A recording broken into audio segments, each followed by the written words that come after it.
Personne à l'intérieur de ce gouvernement n'a posé de gestes pour éviter la perte de 11,9 billions de dollars. C'est un nouveau scandale! Monsieur le Président, est-ce qu'il existe un vaccin contre l'incompétence libérale?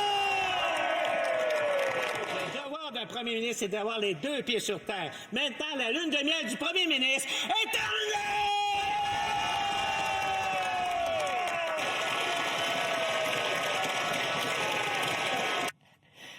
Les grandes envolées lyriques de Jacques Gourde, elles sont devenues une légende à Ottawa. Mais vous avez entendu, hein, sa nouvelle formule, la lune de miel. Mais ce qui était drôle, c'est que tout le monde a applaudi. Pourquoi? Parce que c'est pas seulement parce qu'il était en verve la semaine dernière, c'était parce que cette sortie, cette première question, marquait son retour officiel, si on veut, à la Chambre des communes après un long combat contre le cancer. J'ai donc, je me suis dit que ce serait une bonne idée d'aller à sa rencontre un peu plus tôt ce matin à Ottawa. Alors, M. Gourde, bonjour. Bonjour, Mme la Bon retour à la Chambre des communes. Oui, je suis bien content, puis ça fait du bien. On l'a senti la semaine dernière quand vous êtes levé là, pour votre fameuse « c'est un scandale ». C'est comme une libération pour vous? Bien, j'avais deux messages. J'avais un message au gouvernement que la lune de miel du premier ministre était terminée. Puis en même temps, je donnais un message à mes collègues de la Chambre de communes. Je suis enfin de retour. Parce que, faut le dire, on vous a pas vu du printemps. Vous avez eu un cancer de la prostate. Vous êtes pas assez proche, là. Oui. J'ai eu mon diagnostic le 13 janvier. Je me rappelle, c'est la journée de ma fête de mes 61 ans. Diagnostic d'un cancer de la prostate, stade 4, agressif. Puis à partir de ce moment-là, ça a déboulé énormément. Quand un cancer agressif, il peut se répandre dans la grandeur de ton corps. Il était localisé dans ma prostate, mais j'avais une des cellules juste à côté de la prostate qui avait sorti. Donc, il commençait à se répandre, puis ça aurait pu aller très, très vite. Et j'ai eu, à partir de ce moment-là, des soins vraiment extraordinaires du Centre de cancérologie de Lévis. Je leur remercie sincèrement. Ils se sont bien occupés de moi. Et aujourd'hui, je peux revenir ici en rémission. Mais vous étiez malade, votre vie pesait dans la balance, puis vous êtes quand même représenté? Bien, ça allait tellement passé vite, parce que du 13 janvier jusqu'à l'élection, c'était relativement court. J'attendais mes traitements. J'ai eu 28 traitements de radiothérapie qui ont débuté la première journée d'élection.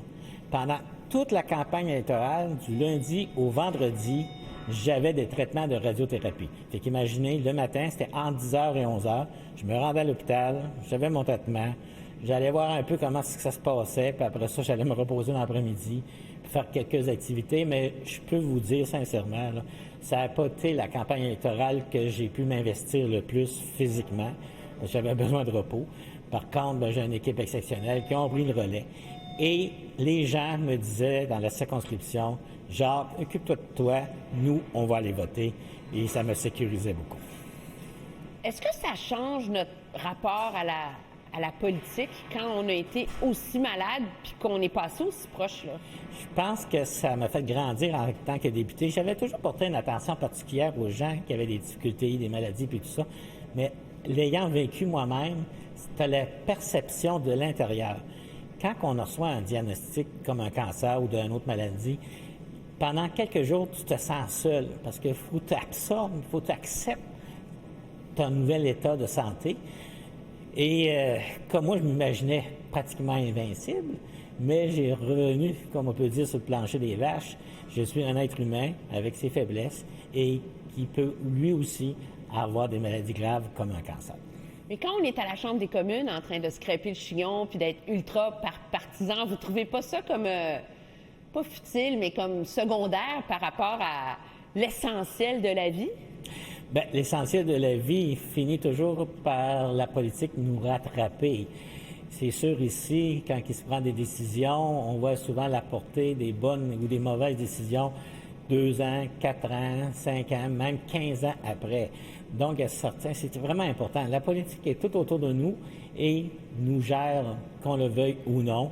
Puis même quand on va dans les services de soins de santé, on s'aperçoit que ceux qui nous ont précédés, qui ont laissé des équipements, des infrastructures adéquates, permettent de sauver des vies. Est-ce que le Jacques Gourde de octobre 2025, en quoi il est différent du Jacques Gourde d'octobre 2024, avant que la maladie vous frappe? Bien, je pense que je suis plus complet en tant qu'individu pour comprendre les situations des gens qui viennent à notre bureau. Il y a des gens souvent qui viennent nous voir et disent ben, mon problème de maladie m'a amené, exactement comme l'assurance-emploi. Souvent, moi, j'avais déposé un projet de loi C-215 pour porter l'assurance-emploi à 52 semaines pour aider les gens qui étaient atteints du cancer. Ça prend encore tout un sens pour moi. Maintenant, c'est rendu à 26 semaines. Mais c'est encore pertinent. C'est un combat que vous allez reprendre, ça? C'est un combat que je vais garder à mon agenda, c'est sûr. Parce que plus que jamais, ici, on est chanceux, à la Chambre des communes, on est bien, on a des bonnes assurances qui nous permettent de se retirer ou c'est plus large. Mais pour quelqu'un qui travaille dans une usine ou qui travaille autonome, qui doit complètement arrêter de travailler, le 52 semaines peut faire toute une différence. Vos envolées, on va les appeler comme ça, vous pratiquez-vous devant un miroir pour les faire? Pas vraiment, parce que je salis mon miroir, donc je ne vais pas le laver.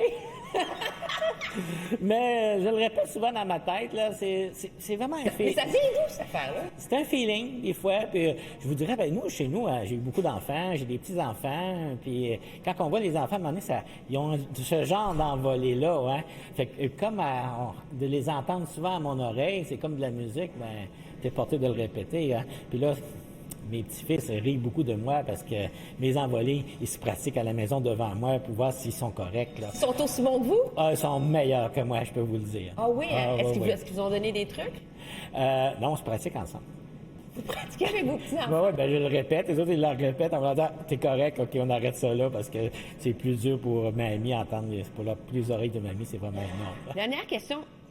Êtes-vous nerveux quand vous vous levez à la Chambre des communes après toutes ces années? On est toujours nerveux, se lever à la Chambre des communes. J'ai fait bien des discours, j'ai lu dans des églises, j'ai été à la télévision, mais c'est toujours spécial, la Chambre des communes.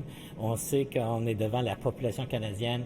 Il y a un trac. Je sais pas, on peut appeler ça le trac comme les artistes, là, comme ils font du théâtre, parce que j'ai fait un petit peu de théâtre. C'est à peu près ce feeling de trac-là. Un coup qu'on commence à parler, ça marche, ça va bien, là. Faut qu'on termine, là. Mais juste avant que ça commence, là, on a un petit moton dans la gorge. Qu'est-ce qu'on vous souhaite pour la suite? On souhaite la même chose à tout le monde. Santé, santé et santé. Le reste, on peut faire tout ce qu'on veut quand on a la santé. Jacques Gourde, merci beaucoup. Merci beaucoup.